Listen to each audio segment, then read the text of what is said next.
शनिवार को अयोध्या पहुंचे देश के प्रधानमंत्री नरेंद्र मोदी, जहां उन्होंने जनसभा को संबोधित करते हुए कहा कि बहुत भाग्य से हमारे जीवन में आया है यह ऐतिहासिक क्षण। वह भारत के 140 करोड़ देशवासियों से हाथ जोड़कर प्रार्थना करते हैं कि जब 22 जनवरी को अयोध्या में विराजमान हो भगवान राम, तब राम ज्योति जलाकर मनाए दीपावली।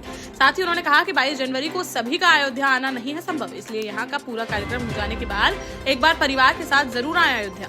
बोले हमने 550 साल इंतजार किया तो कुछ दिन और कर लें इंतजार। मेरठ में शनिवार को नगर निगम की बोर्ड बैठक में जमकर हुआ हंगामा, जहां विकास कार्यों को लेकर पुलिस के सामने ही आपस में भिड़ गए भाजपा, सपा और बसपा के पार्षद, जिसके बाद उनमें जमकर हुई मारपीट। सदन से लेकर सड़क तक दोनों पक्षों की तरफ से जमकर हुई हाथापाई। इस दौरान पार्षदों को शांत कराने पहुंचे एमएलसी धर्मेंद्र भारद्वाज के साथ भी देखने को मिली धक्का मुक्की। महापौर ने कहा कि घटना है गंभीर, मामले की जांच कराकर पार्षदों पर की जाएगी कार्रवाई। एमपी में नेता प्रतिपक्ष उमंग सिंगार ने कर्मचारी चयन बोर्ड द्वारा ली गई परीक्षा के परिणाम घोषित नहीं किए जाने और बेरोजगार युवाओं को होने वाली दिक्कतों को लेकर मुख्यमंत्री डॉक्टर मोहन यादव को लिखा पत्र, जिसमें उन्होंने लिखा कि चालू वित्त वर्ष में बेरोजगार युवकों को रोजगार देने के लिए ली गई कई परीक्षाएं, लेकिन उनके परिणाम नहीं किए गए घोषित, जिससे बेरोजगार युवा रोजगार से है वंचित। जिस पर उन्होंने कर्मचारी चयन बोर्ड और पीएससी द्वारा ली गई परीक्षाओं के परिणाम जल्द घोषित करने के साथ ही नियुक्तियां देने के मुख्यमंत्री से की अपील।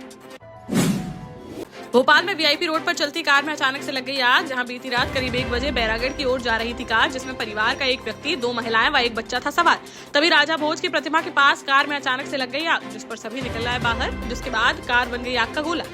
मौके पर पहुंची फायर ब्रिगेड की टीम ने काफी मशक्कत के बाद आग पर पाया काबू, लेकिन तब तक कार पूरी तरह से जलकर हो चुकी थी खाक। शॉर्ट सर्किट से आग लगने की जताई जा रही है आशंका।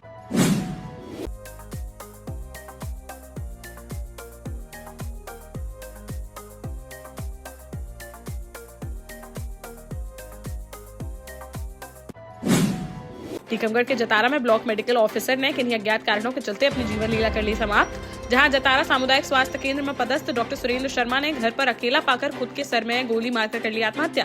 गोली की आवाज सुनकर मौके पर पहुंचे आसपास के लोग, लेकिन तब तक उनकी हो चुकी थी मौत। उनकी पत्नी प्रीति शर्मा जतारा के शासकीय मॉडल हायर सेकेंडरी स्कूल में है प्रिंसिपल।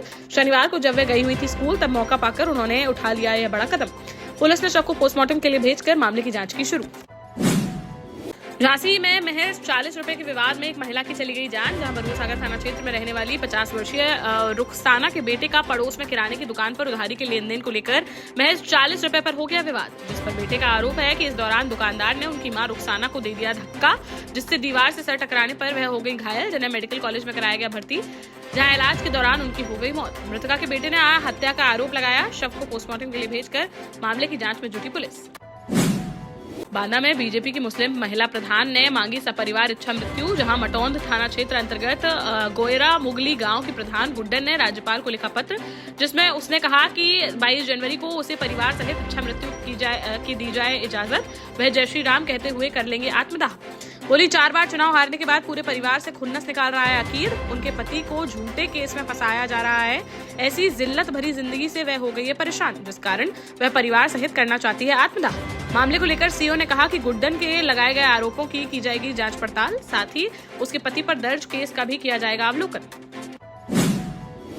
एमपी के सीधी में देखने को मिला बड़ा सड़क हादसा, जहां कोतवाली थाना क्षेत्र अंतर्गत शिवपुरवा गांव में शनिवार दोपहर एक तेज रफ्तार डंपर ने ऑटो में मार दी जोरदार टक्कर, जिससे ऑटो में सवार 4 लोगों की मौके पर ही हो गई मौत, जबकि 2 लोग गंभीर रूप से हो गए घायल। मौके पर पहुंची पुलिस ने घायलों को अस्पताल में कराया भर्ती, वहीं शवों को पोस्टमार्टम के लिए भेजकर डंपर चालक पर कार्रवाई की शुरू।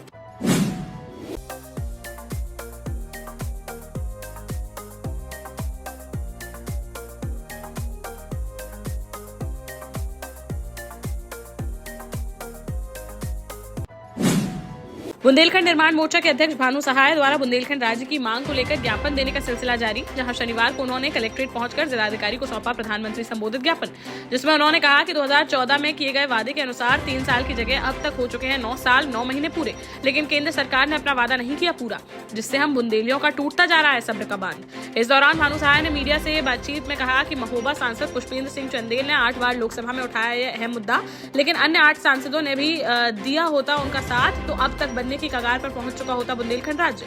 उन्होंने पीएम मोदी से जल्द अपना वादा पूरा करने की उठाई मांग। जालौन में गैस लीकेज के कारण देखने को मिला बड़ा हादसा, जहां शहर कोतवाली थाना क्षेत्र अंतर्गत नया रामनगर इलाके में चाय बनाते समय गैस रिसाव के कारण अचानक से सिलेंडर फटने से जोरदार धमाके के साथ लग गई भीषण आग। जिसकी चपेट में आने से दादी और पोती सहित पड़ोस के रहने वाले 2 किशोर बुरी तरह से झुलसकर हो गए घायल। जिन्हें मौके पर पहुंची पुलिस ने अस्पताल में कराया भर्ती। वहीं फायर ब्रिगेड की टीम ने काफी मशक्कत के बाद आग पर पाया काबू, लेकिन तब तक घर में रखा काफी सामान जलकर हो चुका था खाक। मुंह की पथरिया से पूर्व विधायक रामबाई परिहार समेत 3 लोगों को कोर्ट उठने तक की सुनाई गई सजा। जहां जबलपुर की एमपी एमएलए कोर्ट की स्पेशल जज विश्वेश्वरी मिश्रा ने 5 साल पहले हुए प्रदर्शन के मामले में सुनवाई के बाद सुनाया फैसला, जिसमें दोषी पाए जाने पर पूर्व विधायक रामबाई, अजय उर्फ अजीत और मनोज को कोर्ट उठने तक की सुनाई गई सजा। साथ ही सभी पर 500 रुपए का लगाया गया जुर्माना।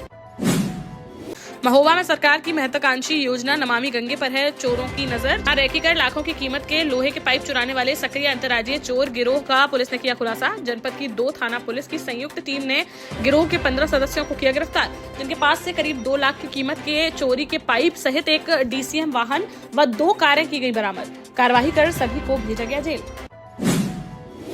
रतलाम में एक युवक की पीट कर दी गई हत्या। जहां पिपलौदा थाना क्षेत्र अंतर्गत शेरपुर गांव में रहने वाले 27 वर्षीय धारा सिंह को बीती रात घर से उठा ले गए कुछ दबंग लोग, जिसके बाद उसे पीट कर उतार दिया गया मौत के घाट। फिर 2 घंटे बाद घर के बाहर फेंक गए उसका शव, जिससे गुस्साए परिजनों ने शनिवार दोपहर रतलाम सैलाना रोड पर शव रखकर कर दिया चक्का जाम। 48 घंटे में आरोपियों के खिलाफ कार्रवाई के आश्वासन के बाद 4 घंटे बाद उनका प्रदर्शन हो सका खत्म। पुलिस ने 2 आरोपियों को हिरासत में लेकर पूछताछ की शुरू। भिंड जनपद में खेत तालाब के भुगतान में रिश्वत की मांग करने वाले भ्रष्ट उपयंत्री को ग्वालियर की ईओडब्ल्यू टीम ने कर लिया गिरफ्तार। जहां भुगतान करने के एवज में उपयंत्री दीपक गर्ग 75,000 रुपए की कर रहा था मांग, जिस पर पीड़ित ने ग्वालियर की ईओडब्ल्यू टीम से की शिकायत और रंगे हाथों 25,000 रुपए के रिश्वत लेते हुए टीम ने उपयंत्री को कर लिया गिरफ्तार।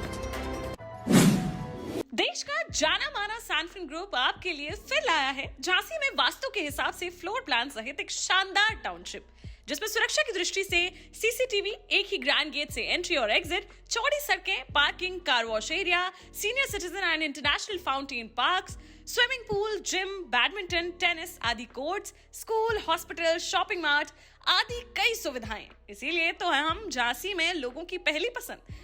12 साल पहले अपने स्टार्टअप के साथ ही योग्य नेतृत्व, अनुभवी टीम और सक्षम सेंट्रलाइज और उत्तरदायी प्रबंधन के बल पर सबको घर गुणवत्ता के साथ समय पर घर की योजना के तहत सैनफिन समूह ने बहुत ही कम समय में 1500 से ज्यादा यूनिट्स को दिया है कब्जा। समय पर डिलीवरी से हमारे ग्राहकों में बढ़ा है विश्वास और मिली है संतुष्टि। सैनफिन समूह ने बहुत कम समय में Sanfin Ashok city, green homes residency, green homes city, Sanfin Ashok valley, Delhi public school, Sanfin शाखा, केन सैनफिन अस्पताल सहित कई अन्य परियोजनाओं के साथ नई झांसी के निर्माण में स्थापित किया है एक बड़ा मुकाम। तो आप भी आज ही आइए अपने परिवार के साथ और कीजिए अपने सपने साकार।